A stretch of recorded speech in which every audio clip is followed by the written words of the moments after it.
Hi guys, welcome you all to the channel. Friends, ज़मीन या plot purchase करते time कई बार ऐसा होता है कि हम डॉक्यूमेंट चेक करना भूल जाते हैं, कुछ डॉक्यूमेंट्स वेरीफाई करना भूल जाते हैं और जिसकी वजह से होता ये है कि पूरी लाइफ कोर्ट कचहरी के चक्कर लगाते रह जाते हैं, फिर भी वो ज़मीन वो प्लॉट हमारे नाम पे ट्रांसफ़र नहीं हो पाता। कई लोग तो अपनी लाइफ की पूरी जमा पूंजी, सैलरीज और लोगों से उधार लेके भी कुछ ज़मीन खरीदने के लिए पैसे लगा देते हैं, बट स्टिल वो कुछ मिस्टेक्स, कुछ इग्नोरेंस की वजह से वो प्लॉट ट्रांसफ़र अपने नाम पे रजिस्टर नहीं करा पाते। तो अगर आप प्रॉपर्टी खरीद रहे हैं तो उसके पहले क्या क्या डॉक्यूमेंट्स आपको वेरीफाई करना चाहिए, क्या डॉक्यूमेंट्स आपको चेक करना चाहिए, ये सब टॉपिक पे आज डिस्कस करेंगे। तो चलिए वीडियो स्टार्ट करते हैं। सेलर से रजिस्ट्री के सारे डॉक्यूमेंट्स मंगा लेने चाहिए। फर्स्ट स्टेप ये होता है, सेलर से जो भी उसके पास रजिस्ट्री के डॉक्यूमेंट्स हैं वो सब मंगा के उसको अच्छे से चेक कर लेना चाहिए कि ये प्रॉपर्टी कितनी बार कब सेल हुई है और किसने परचेज करा है और कौन से ईयर में ये प्रॉपर्टी सेल या परचेज हुई है।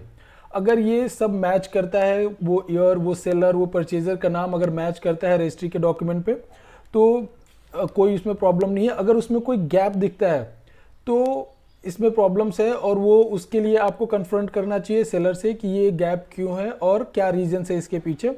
और अगर उसमें कोई गैप नहीं दिखता है तो you can go ahead with the purchase. इसका मतलब ये होता है कि प्रॉपर्टी सिस्टमेटिकली परचेज या सेल करेगी, उसमें कोई लैकुना नहीं है। सेकेंड स्टेप होता है कि आपको सेलर से उसका आईडी प्रूफ ले लेना चाहिए। उसका आईडी प्रूफ लेने के बाद आपको डॉक्यूमेंट से मैच करना चाहिए कि उसमें उसका नाम दोनों का मैच कर रहा है या नहीं। कभी कभी ऐसा होता है कि लोग एक ऑथराइज्ड एजेंट को अपॉइंट करते हैं जो एजेंट सेल करता है उनके बिहाफ पे, सेलर के बिहाफ पे, ओनर के बिहाफ पे। तो ऐसे में एजेंट का जो ऑथराइजेशन लेटर है या फिर एक पावर ऑफ अटर्नी बनाया जाता है वो उसके पास है या नहीं, दोनों में से कोई डॉक्यूमेंट्स है तो उसको मांग के वो डॉक्यूमेंट्स चेक करने चाहिए कि he is the right person or not, he is legally entitled to sell that property or not. So आप ये सेकेंड स्टेप हो गया। थर्ड स्टेप होता है, अगर आप कोई एग्रीकल्चर लैंड खरीद रहे हैं तो उसके पहले, खरीदने से पहले आपको एक सर्वे नंबर रहता है एग्रीकल्चर लैंड का, जो आपको रेवेन्यू डिपार्टमेंट से, स्टेट के रेवेन्यू डिपार्टमेंट में जाके वेरीफाई कर लेना चाहिए।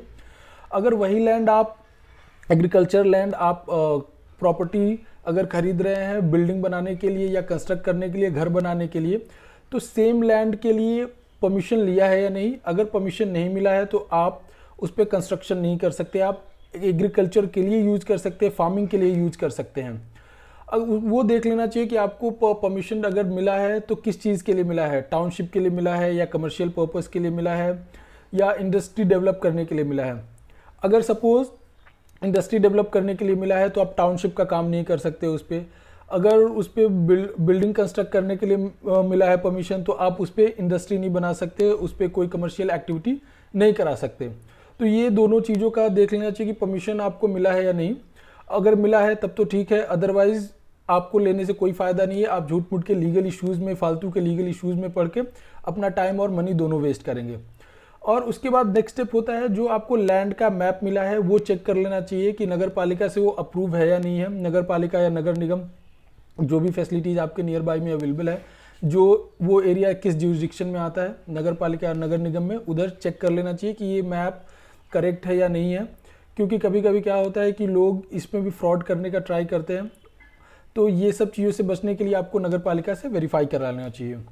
अगर आप परचेज कर रहे हैं टाउनशिप के लिए या तो आपको चेक कर लेना चाहिए टाउन या कंट्री प्लानिंग से डिपार्टमेंट से, स्टेट गवर्नमेंट के डिपार्टमेंट से, कि अगर वो परमिशन मिला है तो कब मिला है और मैं इसके अगेंस्ट कुछ प्रॉब्लम तो नहीं है इस लैंड में, मैं लेके बना सकता हूँ या नहीं बना सकता हूँ, परमिशन कब मिला है ये भी चेक कर लेना चाहिए। बहुत इंपॉर्टेंट चीज़ है।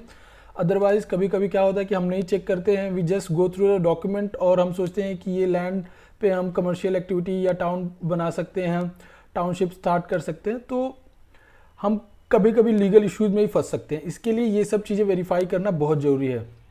और एक मोस्ट इंपॉर्टेंट चीज़ है, अगर आप कर सके तो ये कि बैंक, अगर नियर बाई में कोई बैंक है तो बैंक में जाके उस लैंड के अगेंस्ट लोन सैंक्शन कराने का ट्राई करना चाहिए।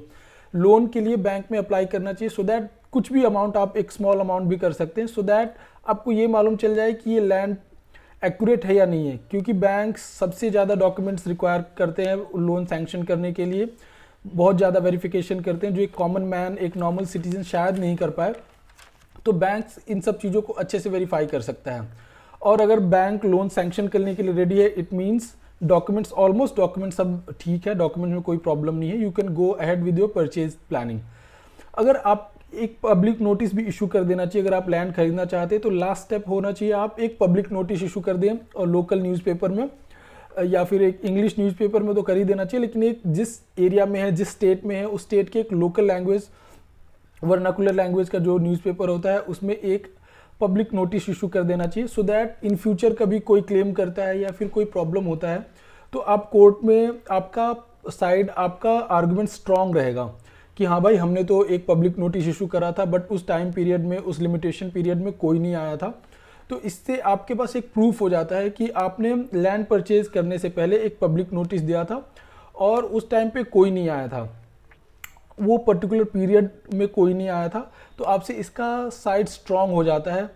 तो ये बेसिक चीज़ें थी, कुछ हम लोगों ने डिस्कस करा लैंड या प्रॉपर्टी परचेज करने से पहले हमें क्या स्टेप्स फॉलो करने चाहिए, क्या डॉक्यूमेंट्स देखने चाहिए, क्या वेरिफिकेशन करना चाहिए। तो आई होप कि वीडियो आपको समझ में आया हो, वीडियो पसंद आया हो। प्लीज़ वीडियो को लाइक और शेयर करना ना भूलें और चैनल को प्लीज़ सब्सक्राइब करें। Thank you.